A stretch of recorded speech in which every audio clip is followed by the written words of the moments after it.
ઘણી બધી મમ્મીઓને હું એવી જોઉં છું કે હવે મોડર્ન સમય સાથે બદલાઈ છે. છોકરાઓનો ફોન નહીં જોવાનો, છોકરાઓને કંઈ પૂછવાનું નહીં, એ લોકો ક્યારે આવે ક્યારે જાય, એમને પૂછીએ તો ચીડાઈ જાય. શેના ચીડાઈ જાય? તમે માં છો, તમને અધિકાર છે પૂછવાનો.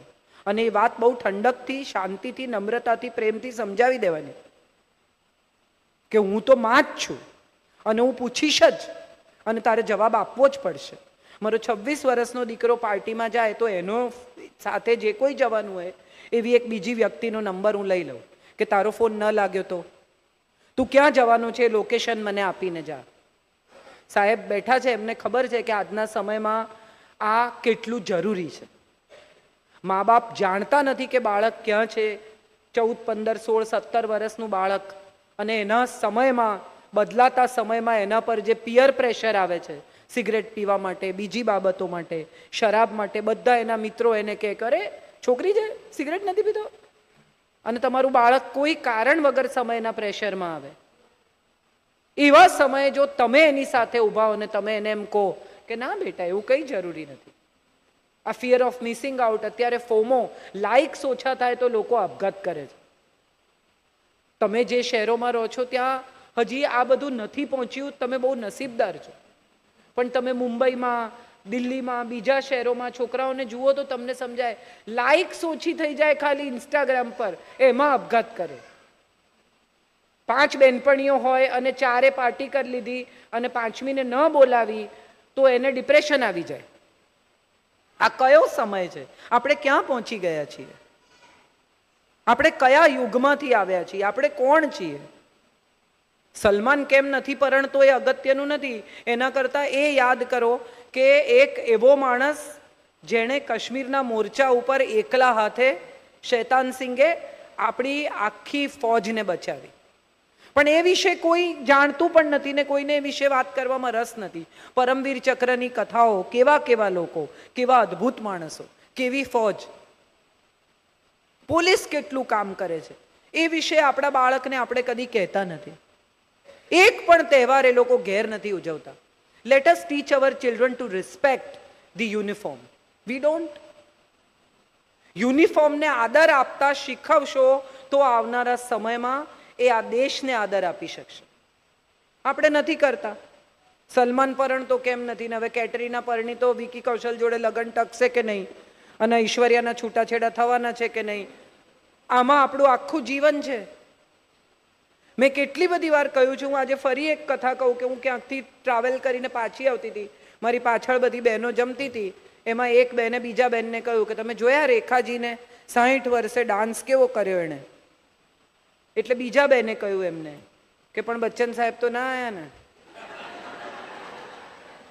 એટલે ત્રીજા બહેને કહ્યું કે તો એ લોકોને વાત થઈ જ ગઈ હોય. એટલે એક બહેન કે હજી ચાલે છે. એટલે પેલા બેન જેમણે આ વાત શરૂ કરેલી એમણે કીધું હાસ તો.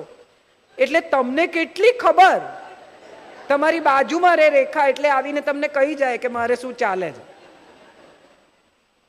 તમારી દીકરી કેટલા વાગે આવે છે એની તમને ખબર નથી, પણ કોકના જીવનમાં શું ચાલે છે તમારે જાણવું છે. એ આજનો સમય છે. મને એવું લાગે છે કે મોડર્ન હોવાનો સૌથી મોટો અર્થ એ છે કે તમે વિચારોથી મોડર્ન થાઓ, રૂઢિઓમાંથી બહાર નીકળો અને પરંપરાઓ તરફ પાછા વળો. આ દેશની અદ્ભુત પરંપરા છે. આજે જે ટ્યુબ ટોપ પહેરે છે ને એવી કંચુકી આજથી 5000 વર્ષ પહેલા આપણા દેશમાં સ્ત્રીઓ પહેરતી. સ્ટ્રેપ વગરના જે ટ્યુબ ટોપ પહેરે છે એ કંચુકી 5000 વર્ષ પહેલા સ્ત્રીઓ પહેરતી. પુષ્પક વિમાનનો ઉલ્લેખ છે, એનો અર્થ એમ કે કંઈ તો ઉડતું હશે ને. કુંતી દેવોનું આહવાન કરે છે અને સંતાન મેળવે છે, એનો અર્થ એમ કે આપણા દેશમાં આઈવીએફ પણ હતું અને ડોનર પણ હતા. આ વિજ્ઞાન હતું આપણા દેશનું. અને સમય બદલવા નીકળેલા લોકો કદી કશું બદલી શકતા નથી. એનો સૌથી મોટો દાખલો ભાસ્કર છે, ગણિતજ્ઞ ભાસ્કર, એની દીકરી લીલાવતી. એમણે કુંડળી કાઢી અને દીકરીને વૈધવ્ય યોગ એટલે નક્કી કર્યું કે એવા અદ્ભુત મુહૂર્તમાં લગ્ન કરવું કે જેમાં શિવ પાર્વતીના લગ્ન થયા. કોઈ દિવસ એનું લગ્ન તૂટે જ નહીં એવું મુહૂર્ત કાઢ્યું એમણે. શૂન્યની સાથે આપણે 1000 લાખ દશાંશ પદ્ધતિ શોધી શક્યા, ચંદ્રનું અંતર માપી શક્યા. આ કશી આપણને આ પરંપરાઓ વિશે કોઈ પડી નથી અને આપણે એમ માનીએ છીએ કે પશ્ચિમમાંથી આપણે ત્યાં આ સ્ત્રી સ્વાતંત્ર્યનો પવન ફૂંકાયો. તમે વિચાર કરો કે 16,100 સ્ત્રીઓને કૃષ્ણ છોડાવે છે નરકાસુરને ત્યાંથી, અને એમ કે છે કે તમે ક્યાંય પણ જઈને વસો, તમે એમ કહેજો કે હું કૃષ્ણની પત્ની છું. એ સન્માન, એ રિહેબિલિટેશન આજથી કેટલા હજારો વર્ષો પહેલા થયું. એ વુમન એમ્પાવરમેન્ટ આપણે ત્યાં હતું જ. દેવોને પૈસા જોઈએ તો કોની પાસે જાય? કોની પાસે? લક્ષ્મી પાસે. કુબેર તો લક્ષ્મીનો માણસ છે, અકાઉન્ટન્ટ છે લક્ષ્મી. હથિયાર જોઈએ, શૌર્ય જોઈએ તો કોની પાસે જાય? મહાકાલી પાસે. અને વિદ્યા જોઈએ તો કોની પાસે જાય? સરસ્વતી પાસે. તો અર્થ એ થયો કે દેવ પણ જેને નમે છે એ સ્ત્રી છે, એ સ્વતંત્ર નથી.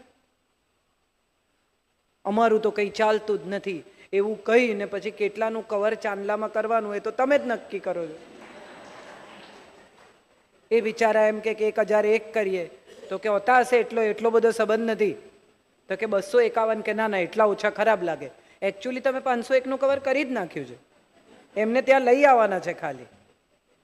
મજા એ છે. ઘરમાં પૈસા લઈને આવે તો કોને આપે? કોને આપે?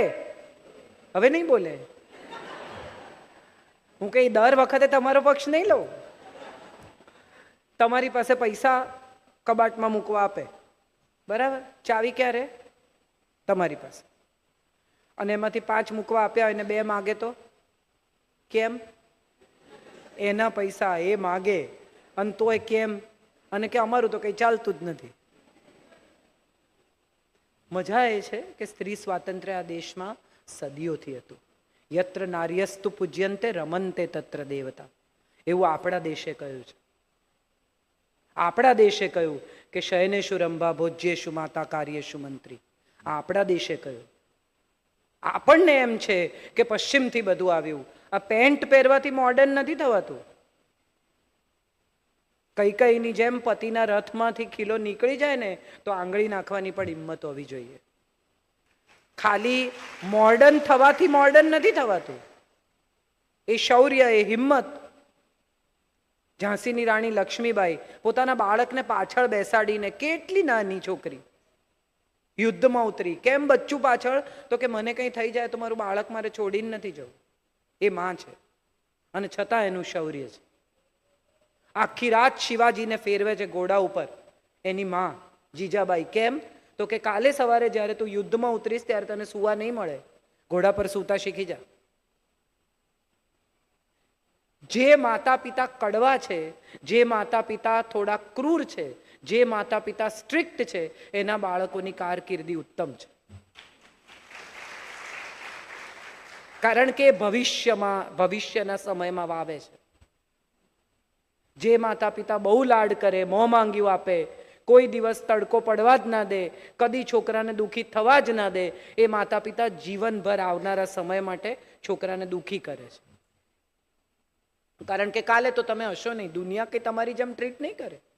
આટલા નાના છોકરાને મમ્મી પપ્પા રમે ત્યારે કે ફર્સ્ટ થઈ ગયો, વેરી ગુડ, હાઉ નાઇસ. એને ટેવ પડી ગઈ જીતવાની. એને હવે હારવાનું નહીં પોસાય.